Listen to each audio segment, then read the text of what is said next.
So the first thing I'm doing for this one is to take my Maybelline Matte and Poreless. You can totally skip this step if you want to. Obviously, we're going to be going over this flawless base with lots of face paint, but I just figured to even out the skin tone real good, I wanted to go ahead and apply it. You could use any color that you wanted. So once I have it applied with a brush, I'm just going over it with a sponge to make sure that it's all nice and covered, and I made sure to cover the lips as well, and we are good to go. So I'm setting it all in place with the airspun powder, making sure to check out any creases beforehand because you don't want to set those in place. So I'm just setting it all in place with a large fluffy brush, and then I'm taking some face paint. This is black face paint. It's a palette that I bought off of Amazon. I will have it linked down below.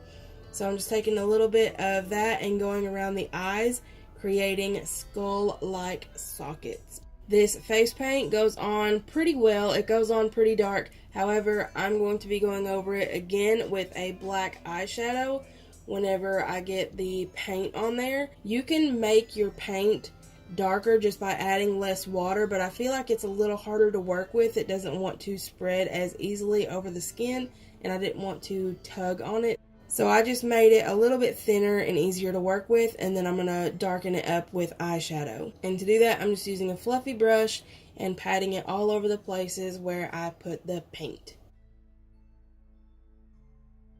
I started out using a larger fluffy brush and then quickly went over to a smaller brush. Then I picked up the fluffy brush again and went around the edges because I want it to be kind of a smoked out eye.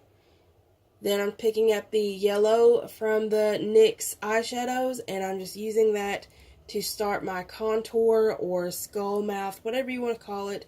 I wanted to start out with the lighter shade and then work my way to the darkest shade. Next, I'm taking hot orange and going right over where the yellow is, but not completely covering it. This also gives it a really nice gradient effect so that it's not so harsh, because that orange is actually pretty red toned, so I wanted to make sure that I kept true to the pumpkin orange color. I'm just applying that all around the hairline and the chin and all those places. And then I'm going over it with the yellow again just to make sure that I add that pop of color in there because it kind of got lost in the orange. Then I'm adding it onto my nose quite heavily because I'm not sure exactly how big I want to make the skull nose, so I wanted to make sure you could really see it, see the color peeking through. And then I'm picking up the black NYX eyeshadow and a flat skinny brush. This is a very densely packed brush, and I'm just using that to really carve out where I want the jawline to be, or the skull mouth to be rather. My bad. Then I'm blending with some more orange and yellow.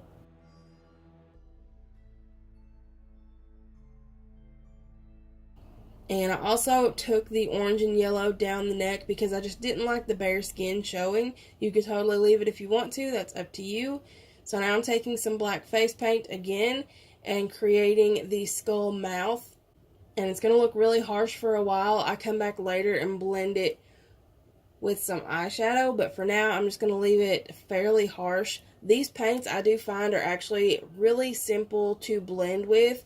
I know a lot of times gel or cream paints work better for blending, but for some reason these paints right here worked really well for blending too. Then I started to build up color over the mouth because I didn't want it to just be a skin tone mouth. I wanted it to be very much similar to the rest of the face, so I went over it with the orange and then the yellow and then the orange and then the yellow until I got the color built up that I wanted. Then I picked up a very thin liner brush and some more of the black face paint and started to create my teeth. And when I create my teeth, I'm not really picky about how I do it. I just kind of make different shapes down at the bottom, somewhat similar to teeth. And then I also wanted to add some cracks into it as well. I just feel like it adds to the character of it. Then I'm taking some more of that orange and yellow and going up a little higher on the nose just to make sure you can really see that color peeking through. For the skull nose, I just always take some black paint and draw one side first and draw it pretty high up. Then I take the other side and kind of angle it down, and I keep it a little bit shorter. I just kind of like the way it looks. It's a little interesting, gives it a little character. Once I have the general idea of the nose, I just go through and clean it up a little bit, clean up the edges, make sure that it's how I want it to look.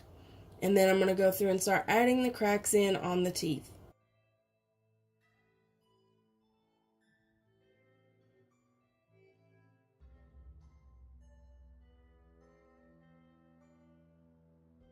And for me, my favorite thing to do when I do a skull makeup look is to add a giant crack around the forehead area. I don't know why I do this, but with every skull I've ever done, this is just what I do. It's my favorite little feature to add.